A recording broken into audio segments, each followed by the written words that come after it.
Minister has declared domestic violence a national crisis.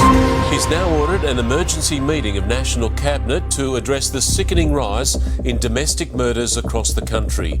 Domestic violence, particularly violence against women, is a growing national crisis in Australia. According to the Australian Institute of Health and Welfare, 1 in 4 women will experience domestic violence in her lifetime. Domestic violence kills 1 woman every 4 days. In 2024 alone, 103 women and 16 children were killed by men, making it the deadliest year on record. Research shows that the media often reports these crimes episodically, treating them as isolated incidents rather than a part of a broader pattern of gendered violence. Sensational headlines and abuser-sympathising narratives can deflect from the reality of systematic misogyny and downplay the seriousness of domestic violence. Here's a list of things that don't cause murder.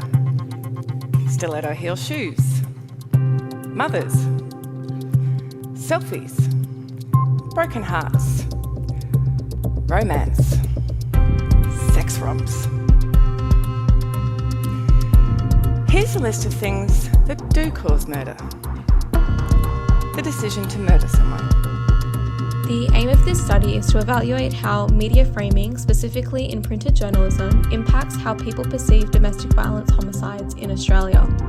More specifically, this research will answer the question: how does media framing in reporting homicide arising from domestic violence perpetuate gender violence against women in Australia? To do this, we will conduct a focus group involving 4 to 6 participants aged 18 to 30. This demographic was chosen because young adults are in a critical development stage where media has a particularly strong influence on shaping beliefs. Ultimately, this study hopes to contribute meaningfully to the growing body of work demanding more responsible, accurate, and socially aware reporting on violence against women.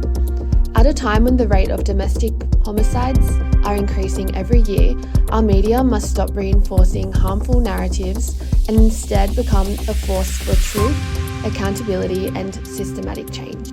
This year, we have seen 1 woman killed every 4 days at the hands of a man.